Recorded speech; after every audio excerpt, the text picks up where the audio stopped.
Hello everyone, my name is James Kihara, a student at the Institute of Regional Integration Development at the Catholic University of Eastern Africa.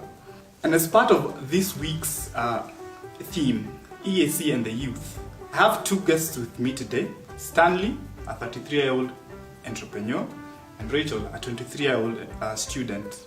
And this 10-year gap will be able to show us the experience of which these two different youths can have. So karibu sana. Thank you. So let's go right into the questions. Rachel, how did you learn about the EAC? I first learned about the East African community in my coursework when a unit called the East African Community Law was introduced to me, and that is when I knew that I have rights beyond my nationality. Oh, fantastic. And Stanley, how did you learn about the community? I think I heard about it when I was younger. Back then there was no East Africa community, it was just coming up. But my experience with it has mostly been around professional or business and tourism. Yes. Okay. And Stanley, just back to you again. Do you feel the youth have been properly involved in the activities of the community? I feel like, as I speak for people who are of my age group, this is the late youth, if I can call it that.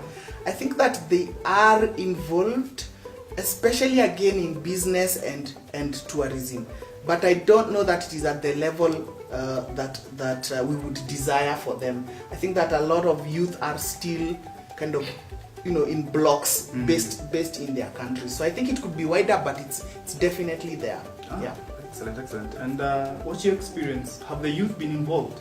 Well, there hasn't been much that has been done, but we cannot go without acknowledging what the Ministry of the East African Community has come up with, a campaign to sensitize on the existence of a community in our region, and the campaign is called Ushirikiano Digital. So I think that is a brave step to take for people to know that there is a community. All right. And Rachel, have you yourself participated in the campaign? Yes, I have. In my school, we hosted EAC Week, which was a move by the 7 universities that are participating in the campaign. And I was able to participate in the East African community team, quiz, and we were 2 teams, and I'm glad to say that our team won. Wow, congratulations. Thank you. Stanley, back to you. What do you think the ministry can do, maybe at the policy level, governance level, to ensure that the youth are involved in the activities of the community? I think that I agree to Rachel's point about sensitization. I think that there should be campaigns whose goal is to make people aware of mainly, for me, I would say, the opportunities that are out there. Sometimes when we think of the East Africa community, we think a lot about the togetherness aspect.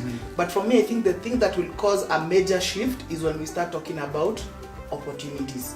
So for the EAC ministers and for the policy makers, I would say sensitize people about the community, but also the opportunities available, and then go a step further and make those opportunities easy to access. For example, I've worked with companies that are based in Kigali, Kampala, Dar es Salaam, and that ease of transport, that I don't have to be asked for visas and all that, it actually makes my experience with the EAC community worthwhile, and I want to engage, and I start thinking more broadly about my business, not just being here in Kenya or even just Nairobi, but also what are the other places I can go to with this passport that I have. That's great. Rachel, what do you think? I think laws have been made, but the implementation is the problem. I think that once implementation is done, then those opportunities will definitely come. Opportunities in like the Common Market Protocol and even the treaty, that I have a right to residence in another country, I have the right to labor without discrimination of whether I'm a nationality, I'm a citizen of that country. I think once we start implementing these laws, then these opportunities will definitely open up. To some extent, I wish that the EAC as a community or even as an organization, I wish they had like a marketing department, because I think that they are doing a good job in, as Rachel says, the laws and the protocols. But to understand that for the normal person like me, I don't know much about laws and protocols. What I know is the actual effect on the ground, and if they can have some sort of marketing team that then translates what those laws and protocols means for normal people like me, I think that will go a long way. Excellent. Yeah. So Rachel, what do you think the youth themselves can do to make sure that they actively participate in the activities of the East African community? I think the youth need to go deeper and realize what the laws have to offer, what the policies have to offer, and explore beyond. Let us not only sing the song of there are no jobs in Kenya, there are no jobs in my partner state, yet I have an opportunity to explore out there. Okay. Stanley, you take? I think that people should start becoming way more proactive than they are, and that, from my perspective, I believe takes courage. Courage to say, I'm going to expand my business out of Kenya and into TZ, UG and other partner states. The courage to go and look for jobs out there, and perhaps even the courage to go and marry people from those other countries. The courage to kind of accept different cultures. Yeah. And for me, that's what I would say.